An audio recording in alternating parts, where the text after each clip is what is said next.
welcome to the Superintendent's Office, a show dedicated to spotlighting the great things in the public schools of Robeson County. I'm Tasha Oxendine. Joining us today, we have a very special guest, Herman Locklear, who is the Career and Technical Education Director for the public schools of Robeson County. Herman, welcome to the show. Thank you. Give us a little bit of background on what is Career and Technical Education, or CTE? Career and Technical Education, some may remember that as being vocational ed. It is basically under the Carr-Perkins Act, where students are placed in classes to learn a trade and take the academic side of education and actually apply it. I know that the public schools of Robeson County has had a career and technical education program for decades. It's not something new. Many people remember it as being at on Healy Branch Road, but these programs are conducted at the high schools as well. Yes, ma'am. We have programs at each of our high schools. We have 5 different program areas at each high school. Some of those programs consist of the business and marketing programs, the agricultural programs, and the family consumer sciences and our health occupations programs. How many students are you normally looking at? Maybe across the district, do you have the number of students that are enrolled in CTE? Approximately in the district, each semester we touch about 4,000 students. Some of those numbers may be duplicated, but then of course they will repeat the second semester with another approximately 4,000. So in the years past it was at the Healy Branch Center, but now that it's branched out, is CTE getting more of an emphasis now that it's at the base high schools? Well, pretty much it's always been at the base high school. The Healy Branch location, which is the Robeson County Career Center, is more in concentrated areas for the trade and industrial trades. Mm-hmm. There we have approximately 12 different programs where students are bused in for half-day periods. There were a AM program and a PM program. And I understand you have a good number of programs there. What are some of the trades that students have an opportunity to take part in there at the Career Center? Well, at the Career Center we have programs such as brick masonry, electrical trades, we have construction technology, we have a welding program, we have an automotive program, and we have an engineering academy which consists of 4 different computer programming with networking, computer engineering, drafting, and of course digital media. We have also a motorsports program, and most recently we just added a public safety academy which is now teaching public safety, and then of course will eventually lead into EMT program. And those are in pretty high demand. When those students are graduating, I mean, normally they would have to go to a community college or a college. Are they coming straight out and then able to get a job working in law enforcement? Or tell me a little bit about what the skill level is once they come out. In the public safety program, students who take that EMT will actually come out certified, according to passing the state exam, which they'll take their senior year. They can't take the exam until they're 17, but hopefully we're going to be able to make sure everybody passes that, and they'll be able to work local or even relocate with emergency medical services. And that's pretty awesome. You know, if a student has an idea of what they want to do and that's what their focus is, does it make a tremendous difference for these students? They don't have to go on to a community college. That's a savings for their families. At least it's a savings for a part. If they want to further their education in that and they become a paramedic, then of course they can continue with that at the community college. Recently, I visited the Career Center and we watched some of the masonry students as they're doing some of the renovation there. I understand the Career Center is undergoing a renovation, and we have some video of some, few clips from the Career Center. Tell me, what are some of the new things that they can expect there? I know you're redoing just a few things outside. Yeah, matter of fact, the Career Center has underwent a major renovation. It totally looks different from everything. As you ride up on campus, you will see a brand new fence and with nice brick columns that our masonry students did construct, and that was done by sponsorships throughout the county. Different folks sponsored different sections of the fence, and we're very proud of that. And continuing on, you'll see other facelifts throughout the the different buildings, especially the outside, changing from red brick to now a new painted surface. So that's pretty exciting. That it is. Do you have any idea how old that facility is? I'm really not sure. So it's been at least, It has been the Career Center since 1978. so it's been there quite a while. Yes, it was, I understand, a K-12 school at one time, so it's been around for a while. And I mean, it's a career center, but we have a lot of notable students that are coming out of that facility who are making a name for themselves. Yes, as a matter of fact, we have a lot of local businesses, you know, that are owned by students who came through those programs at the Career Center. And for them, I mean, that's a great advantage. You know, we're a rural county, but we have this great gym right here in the middle of the county. That makes, I mean, that shines for us, for the public schools. Yeah, we like to take pride in the fact that students learn a trade at the Career Center, and these are jobs that we just can't ship to China. They have to be done here. And that's pretty exciting. Yes, it is. We recently also had some of your culinary arts students on. They came on this show and talked about some of the foods that they're doing and learning all about the recipes and cooking, and you know, that's pretty exciting. Yes. And it's not a new program, but it might have changed. Tell me a little bit about that. Yeah, the culinary arts program has moved forward over the years. It's not just the traditional, as people would rate it as being home economics. It falls under the family and consumer sciences, but it goes much deeper than that in showing students the techniques of prepping food and, of course, preparing it, and, of course, presentation. And that means a lot, especially when you go to a restaurant. You want something that looks good as well as tastes good. That's exciting. Governor McCrory has put new emphasis upon career and technical readiness across the state for our schools. How will this legislation impact the career and technical education program in our district? Is it going to make any changes for us? The whole career and technical education arena throughout North Carolina is very excited about that, because now with the endorsements that we have, the students can now graduate and have 3 different endorsements on their diploma. One of those being college ready, one being career ready, then of course one being both college and career ready. And what kind of difference does that make for a student who's getting ready to go into the community college setting? Or even into a job, what kind of difference for people that don't necessarily understand, what kind of difference does that make? Well, basically, when you look at the situation of being career ready, that stamp of approval on that diploma says that this student has the soft skills and they're able to go out and to take on job opportunities that may be coming available. And same with college, it gives a stamp of approval that those students are ready to go on to higher education. Also, I understand that one of the newest things that has become very popular among our students is the Work Keys program. Tell me a little bit about Work Keys and what a difference it's making for our students who are going out into the workplace and looking for jobs. Yes, throughout the county, the state, and even the nation, the Work Keys assessment is a test that students can take, or even adults can take, and rank in different categories. And the employers are now taking that as a key to notify them, well, this person is ready and they have the skills where we don't have to spend hours of training. And that's what employers are looking for. They're looking for folks that they can come in and put right to work. And has that made a difference with the new legislation that's pushing that forward? Do our students have to pay for that Work Keys assessment? Well, technically right now, the state of North Carolina, if a student is a CTE concentrator, meaning they have taken 4 classes in a career and technical education pathway, and one of those classes been a 2nd level class that makes them a CTE concentrator. And the state of North Carolina will pay for that test.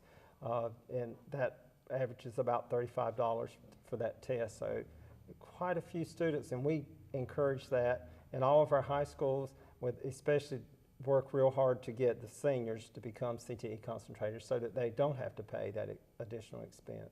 I've heard folks in the community talk about that we would have a student that didn't have the Work Keys test, they hadn't taken it, then you'd have another student who had taken it, and local companies like Campbell Soup would hire that student with the Work Keys. Exactly.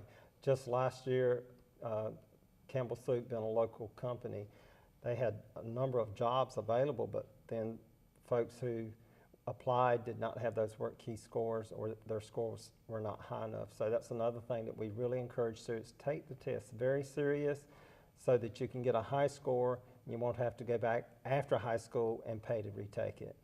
If we have a parent out there who, that parent, say they have a child 6th, 7th grade, 8th grade, what are some of the things that they need to know about moving their child toward the CTE educational program? What grade does it open up for those students? A lot of times in the 8th grade, we try to do a career interest survey with all of our 8th graders, and that is a design program that will show what pathway would best fit their child. And then, of course, when they sign up for their 9th grade classes, they need to start that 4-year plan to get a plan in place to follow through from 9th grade all the way through high school. A lot of students sort of hodgepodge around and take a little bit here, a little bit there, but we strongly encourage them to get into a pathway early on and stick with it. And does it make a difference for, overall, does it make a difference for students? I mean, we look at the college level where students are, you know, they're moving around trying to decide what they want to do. Does it help focus students early on to pick a career? It does. As soon as possible. 9th graders, when they come in and they have a career, they still have a chance or an opportunity, if that particular first semester career is not something that they enjoy, to start another pathway and complete it by the time they're seniors. It's very important to know what you don't want to do as well as it is to know what you want to do. So it makes a difference for those students later on. Makes a big difference. And like parents paying for college, it makes a difference for them as well. That's for certain, because how many college graduates graduate and still don't know what they want to do? And then sometimes start over. Well, you are making an incredible difference for us at the CTE program, Career and Technical Readiness, for our students all across the district, and we appreciate you. And we appreciate you coming on today, and that's all the time that we have. And we hope that you'll come back and join us later on with some new exciting news. Today, when we return, we will be looking at the public schools of Robeson County athletics.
It's getting late, real late, and you have a lot of work to do.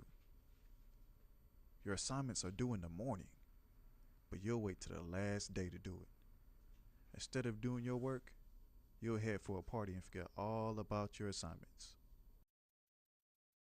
It's now 5:30 in the morning, and would you have time to finish your assignments after you partied so hard? I don't think so. Don't be a procrastinator. Do your homework. WNCP Radio The Hawk is the place to go to hear about what's going on campus and for the hottest new music and the best shows. Listening online is super easy. All you have to do is go to uncp.edu, find WNCP Radio at the bottom of the scroll down menu, and click on the live link. With new shows every week, it's always a good time to listen. While you're listening, you should like us on Facebook and follow us on Twitter to always know what's happening with WNCP Radio The Hawk. Welcome back to the Superintendent's office. Joining us today is a very special guest as well to tell us about all the great things happening in athletics is Jason Suggs. Jason is the Athletic Director for the Public Schools of Robeson County. Jason, welcome to the show. Tasha, it's great to be here. How long have you been the Athletic Director for the district? This is my 3rd year. And I understand that it has been a very busy year for our students. We've just got underway. But tell me about some of the things that are happening in the district in athletics. Well, we just finished up volleyball season. Our volleyball teams most of them did pretty well. Lumberton started off the season very well, kind of struggled there in the end. They lost out in the first round of the playoffs. Fairmont actually come in second in their conference to South Columbus. They did extremely well. I believe they lost 3 matches all year going into the playoffs. They got beat by Wheatmore. Wheatmore was probably the best volleyball team I've seen all year. They were very good. Actually, they're playing for the state championship now, if I'm not mistaken. South Robinson ran into a very good team in Raleigh Charter School in the second round of playoffs, and they're actually playing for the state championship now, also Raleigh Charter. So a couple other teams, Purnell Sweat had a very good season. I believe they finished third in the conference. Red Springs, St. Paul's, they played hard. Like I said, they struggled this season. They'll be back next season. For people that don't know, what do we offer in the public schools of Robinson County as far as athletics? What are some of the, I know people know about basketball and football. What are some of the other You know, key the big things? sports are always basketball, football, and baseball. But in the fall semester, we offer several different sports. We offer not only football, we offer soccer, we offer tennis, cross country. Basketball season in the wintertime, we offer swimming also in most schools. Purnell Sweat and Lumberton offer swimming, the other schools do not. Wrestling in most of our schools, baseball and basketball, of course, are the big ones, but baseball, softball. Then we have also girls soccer, girls golf, boys golf, track. We have many different sports. Our students are staying busy. Yes, we have no shortage of opportunities for them, put it that way. The calendar's busy with Yes, ma'am. athletics going on. I also recently heard that we had a Purnell Sweat student that qualified for the state tournament. Her name is Callie Strickland. Yes, ma'am. She done something that nobody has ever done in the history of Purnell Sweat, according to Coach David Leake. She was the first person ever to qualify for the state in tennis. So that's a very, very big opportunity she took over. I believe she did lose out the other day. I forgot what the score was or who beat her, but she represented the school very well. That was a great accomplishment for her. And we have, I mean, we're a small rural community, but we're a big county. But we have athletes that are playing all around the country. Yes, ma'am. We have 2 right now. One is on injured reserve. He was on the roster last year. Mr. Herman Locklear playing professional football. Mr. Vontae Leach, great person. He helps out the county a lot in a lot of different ways, playing for the Baltimore Ravens. Like I said, he always comes down. Christmas is coming right around the corner, and he always does a great job of helping out kids at Walmart. Giving back. Give back to those kids at Walmart cars, and getting something for Christmas. So. And Vontae is from came out of South Robinson, and Sean came out of Lumberton High School. And so that's pretty exciting. So with those examples out there, that's a great opportunity for them to come back and inspire our youth, and Yes, they do that. Yes, ma'am, they do. And like I said, Vontae will come in and he'll talk to the schools. He'll do more than his share to come back and try to help not just South Robinson or not just Lumberton, or he does for everybody. And that makes us stand out. I think, that's pretty exciting. Yes, ma'am. Like I said, we've had more people do it. We have several people playing college basketball. We have Juwan Addison from Fairmont High School playing basketball at Fayetteville State. We have Desmond Parker playing college basketball at Methodist and Alfonso McCrae's son, Christian McCrae, playing basketball at Methodist also. We have a young man named Juwan Jones playing college basketball at Sand Hills Community College. Like I said, we just got a lot of examples of a lot of great kids from Robertson County that hopefully will get a chance to come back and help out our students. That's great. How are the high school football teams looking going into the final weeks before the playoffs? I tell you, it's been very interesting this year. Fairmont High School started out very well. They lost the other night. That should drop them around third in the conference, but they're still 7-2 with a chance to make an impact. Gerard Neal's having an outstanding year. Almost 3,000 yards passing, 30-some touchdowns. I mean, he's doing great. St. Paul's had probably the biggest win they've had in years. When they beat South Columbus the other night, and now if Whiteville loses, they will have a share of the conference title, the first conference title, I believe, since 2007 at St. Paul. So that's they're doing outstanding. Malik Livingston is the quarterback there, and he's had a heck of a season. Purnell Sweat, Lumberton struggled this year, but those got great kids. Chuck Oxendine, all-conference player last year, and like I said, he's having a great season. Demetri Sheridan at Lumberton High School, he's done the same thing. I believe he's got over 100 tackles, and I believe it's like 9 games. So he's all over the field doing a great job. South Robinson is the surprise of the year. I believe they're 5-6-4, I believe right now, 6-3, I believe right now. 2 rushers. They're going to probably having 2 guys over 1,000-yard rusher, Andrew Hill and Juan Ellerby. I said doing an outstanding job, Mr. Stephen Robertson over there. who's the other high school? Red Springs High School, coming off back-to-back 10-win seasons. They've struggled this year without having their offensive coordinators.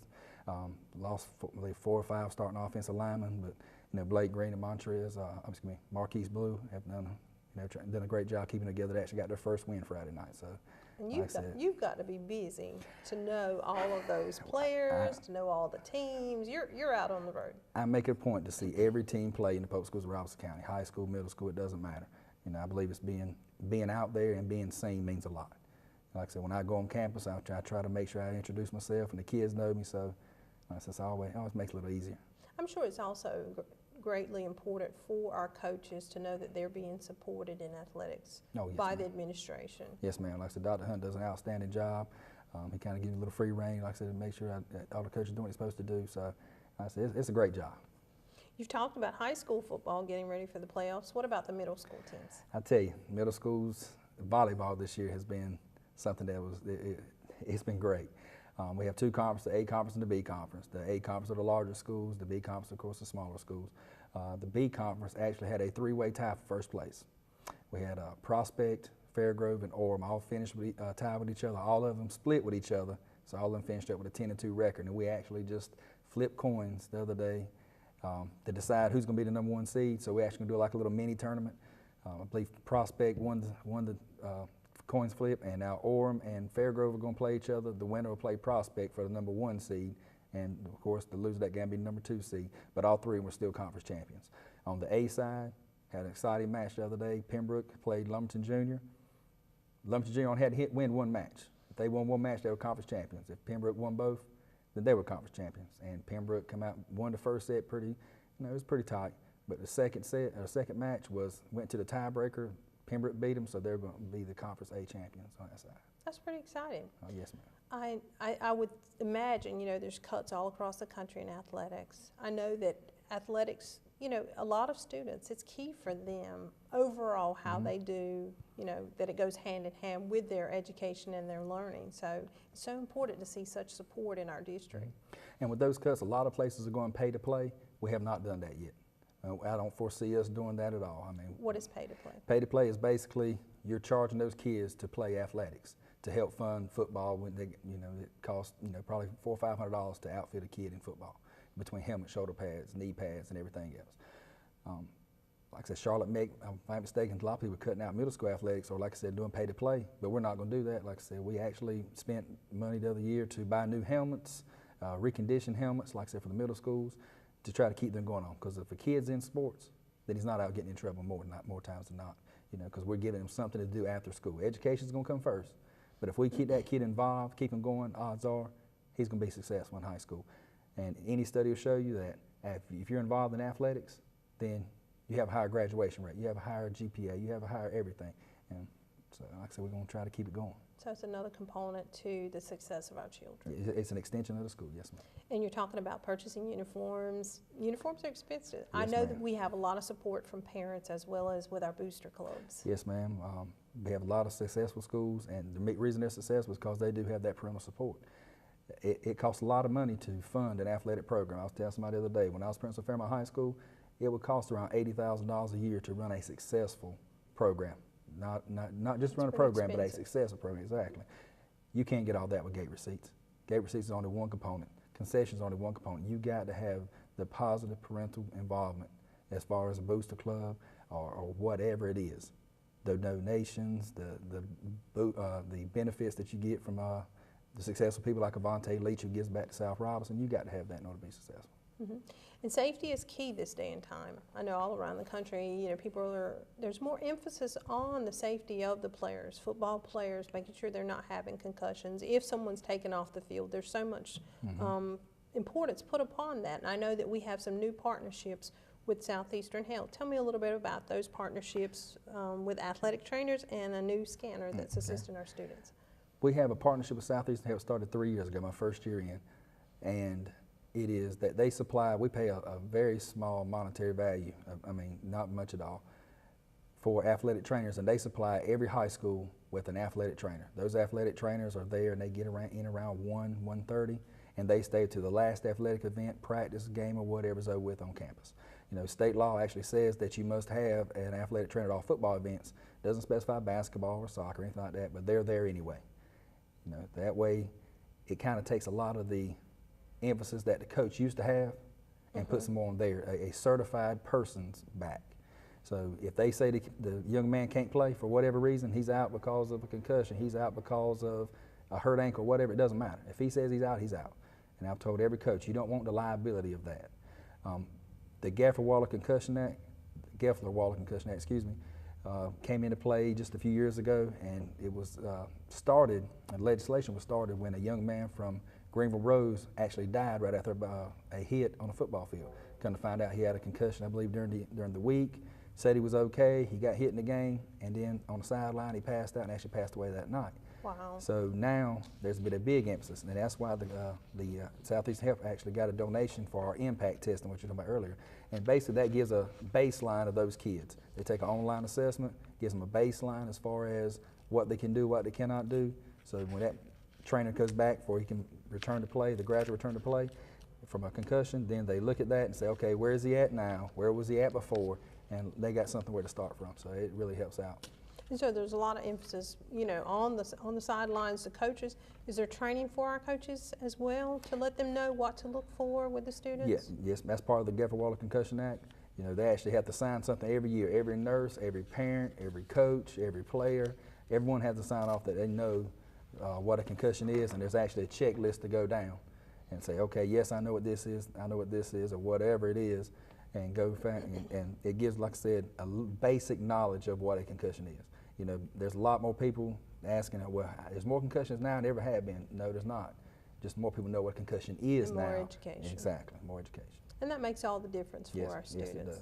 I'm sure there's a lot of parents out there that would probably say, you know, I have a son, you know, and there's always that concern when you've seen, you know, what can happen. I know that makes all the difference for the parents to know that the trainers and the coaches are educated. Exactly. We thank you for coming out today. Appreciate you having me. Very knowledgeable for me to know, you know, that we have so many things going on in athletics, as well as, you know, our coaches are trained, and the students are really succeeding because of this combination in their education. Exactly. Well, we thank you for coming out today. That's all we have for today. I'd like to thank Jason Suggs, our PSRC Athletic Director, as well as Herman Locklear for coming out today and talking to us about CTE and athletics.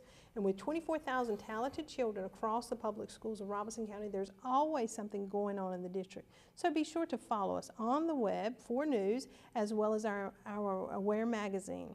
We have our daily Facebook and Twitter updates, so there's always something going on.